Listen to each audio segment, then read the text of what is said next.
Fala, pessoal! Hoje quero compartilhar o que tenho observado e refletido sobre o cenário político do Brasil. Porque aquilo que muitos chamam de justiça, na minha leitura, está longe de ser justiça de verdade. Vivemos num país que na teoria é democrático, mas na prática muitos sentem que o sistema privilegia apenas um lado. Leis têm sido interpretadas de formas controversas, decisões são tomadas sem transparência, e a sensação é de que o que era para ser justiça virou perseguição. Desde as eleições passadas, as coisas já vinham acontecendo. Por exemplo, o atual presidente foi julgado e condenado em 3 instâncias, houve investigação, provas, condenação, prisão. Depois disso, o STF optou por anular tudo com base em foro e suspeição do juiz, e não na análise do mérito ou da existência de provas. Ou seja, não foi declarada inocência. Foi declarada incompetência do tribunal anterior, e não houve novo julgamento porque, conforme alegaram, o prazo legal se esgotou. Ele foi solto, não absolvido no mérito. E se a lógica fosse diferente, por que mesmo empresas envolvidas nos esquemas, como construtoras da Lava Jato, tiveram que devolver bilhões de reais aos cofres públicos? Essas devoluções são públicas e demonstram que, sim, houve desvio. Então, se houve crime, houve liderança. E se houve liderança, isso deveria ser julgado e respondido, não anulado por formalidade. Além disso, antes mesmo de assumir novamente em um de seus debates no Jornal Nacional com Bolsonaro, o presidente já afirmava que iriam investigar Bolsonaro e ia encontrar crimes contra o ex-presidente anterior. Como ele tinha tanta certeza disso?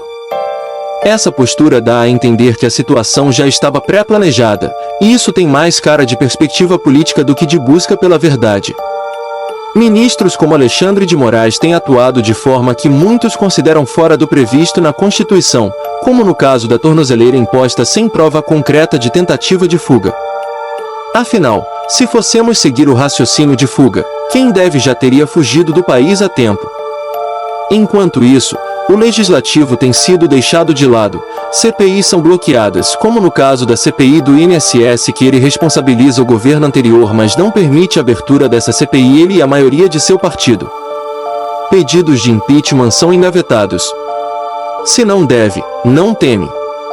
Mas quando tantas investigações ficam congeladas, dá margem à suspeita de algo errado.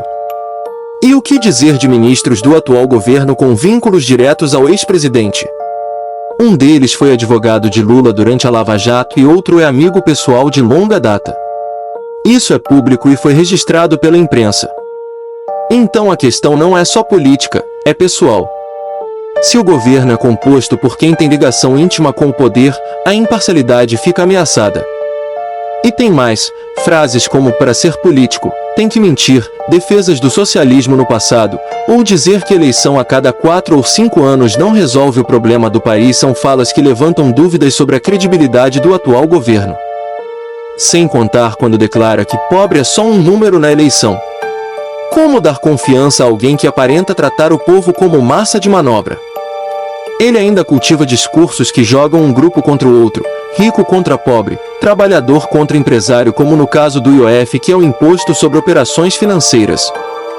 Não é só rico que paga a conta, o povo inteiro paga, e isso serve apenas para dividir, controlar e manipular a população fora quando ele responsabiliza o Congresso por suas ações.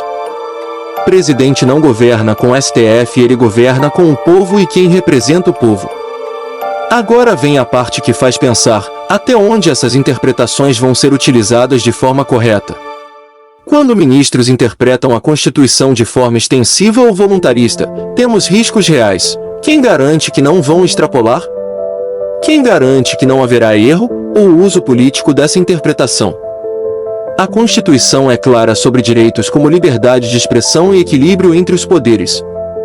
Mas quando essas interpretações passam a depender do entendimento individual de cada ministro, sem limites claros, abrimos brecha para a injustiça, que pode inclusive ser usada contra quem hoje está no poder.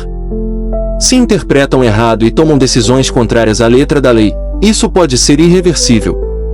E sem freios ou mecanismos eficazes de revisão, a gente corre o risco de viver uma censura moderna, usando a lei como justificativa. Ainda há quem ache que está tudo sob controle.